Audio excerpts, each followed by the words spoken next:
Akhir cerita season kedua Sumatsu no Valkyrie. Setelah kekalahan Zerofuku melawan Buddha di ronde ke-6, pertarungan di ronde ke-6 masih belum berakhir, di mana di situ muncul musuh baru dari tanduk Zerofuku yang terlepas. Dia bernama Hajun, dan di video kali ini kita akan membahas pertarungan ronde ke-6 part kedua, yaitu antara Hajun melawan Buddha. Langsung saja kita masuk ke pembahasan, let's check it out.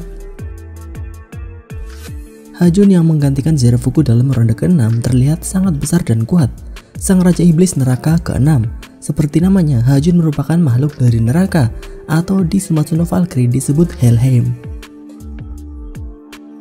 Sebelum pertarungan dimulai, kedatangan Hajun sudah membawa petaka. Langit tiba-tiba menjadi hitam dan membentuk pusaran besar. Bedanya itu, ketika kebangkitan dari Hajun, Buddha langsung menjadi waspada dan bergerak mundur. Baru kali ini di ronde ke-6, Buddha memperlihatkan ekspresi seriusnya. Buddha kemudian bertanya kemana perginya Zerofuku dan siapa sebenarnya Hajun ini. Hajun menjawab bahwa Zerofuku sudah tak ada lagi di dunia ini. Sedangkan Hajun sendiri tidak tahu siapa dirinya sebenarnya dan hanya ingin mengetes kekuatannya. Hajun kemudian mengeluarkan semacam senjata runcing dari lengan tubuhnya. Bisa dibilang Hajun ini bisa mengubah struktur tubuhnya. Nah, serangan pertama dilancarkan oleh Hajun ke arah Buddha. Buddha yang saat ini masih menggunakan aksaya pisau belatinya tidak sempat mengubah pisaunya menjadi tameng ahimsa. Hajun kemudian menyerang secara bertubi-tubi dan Buddha hanya bisa menangkis serangan-serangan Hajun tanpa bisa menyerang. Diketahui sejak dari kebangkitan Hajun, refleks Buddha yang kaget lalu bergerak mundur bukan hanya karena kekuatan Hajun yang besar, namun karena salah satu kekuatan Buddha tidak dapat digunakan. Buddha tak bisa melihat masa depan dengan matanya. Kemampuan mata Buddha atau Sogaku Arayashiki hanya berfungsi untuk melihat masa depan dengan membaca jiwa makhluk hidup, yaitu dengan melihat cahaya yang terbentuk, sedangkan Hajun sendiri hanya merupakan sebuah kegelapan. Kembali ke pertarungan, Hajun yang merasa bahwa Buddha bisa menangkis serangan-serangannya mulai mengeluarkan kekuatan maksimalnya. Kali ini, Hajun mengubah tangannya menjadi senjata drill besar. Buddha kali ini sempat mengganti senjatanya ke bentuk tameng ahimsa, namun tameng ahimsa tak bisa menahan putaran senjata dari Hajun. Senjata Hajun menembus tameng ahimsa dan menghancurkan mata kiri dari Buddha. Hajun kemudian kembali mengubah tangannya menjadi senjata lain, yaitu kapak. Sedangkan Buddha mengubah senjatanya kembali menjadi pisau aksaya. Serangan demi serangan dilancarkan oleh Hajun, namun di sini Buddha sempat bisa melukai Hajun walaupun hanya satu sayatan luka tipis di leher dari Hajun. Sebaliknya, Buddha mengalami luka-luka besar dari kapak Hajun beberapa kali. Bahkan kaki kanan Buddha juga tertusuk. Serangan demi serangan akhirnya berhenti. Buddha yang kewalahan menghadapi Hajun kemudian meneriakkan nama Zerofuku agar keluar dan kembali.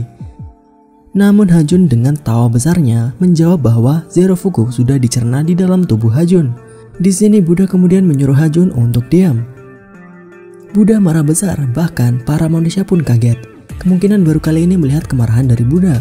Buddha yang sedang dalam mode marahnya bisa mengubah senjatanya ke bentuk nomor 5, yaitu Salakayas. Bentuknya seperti sabit.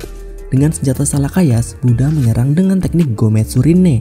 Namun, Hajun bisa menghindari serangan tersebut. Kemudian Buddha juga menggunakan serangan keduanya, yaitu Gometsu Rinne Kuon, dari samping kiri Hajun. Kali ini memang serangannya mengenai Hajun. Namun Hajun bisa menghentikan serangan Buddha dengan satu tangannya. Dengan tangan kirinya, Hajun menghentikan serangan dari Buddha dan dengan tangan kanannya, Hajun menusuk Buddha di arah perutnya.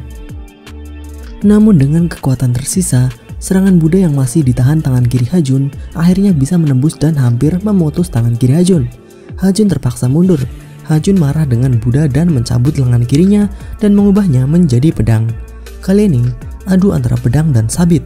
Namun kekuatan pedang dari Hajun dapat menghancurkan sabit dari Buddha. Kini Buddha tak memiliki apa-apa lagi untuk bertarung. Di saat itulah ketika Buddha mengambil bekas senjata dari Zerofuku dari puing-puing tempat bertarung. Senjata Zerofuku kini berubah menjadi Volun milik Buddha, membentuk senjata baru yang bernama Dayan Jokuto Zero, berbentuk pedang besar. Kali ini keduanya terlihat hampir seimbang walaupun Hajun masih unggul. Namun kali ini Buddha mulai bisa menggunakan teknik matanya.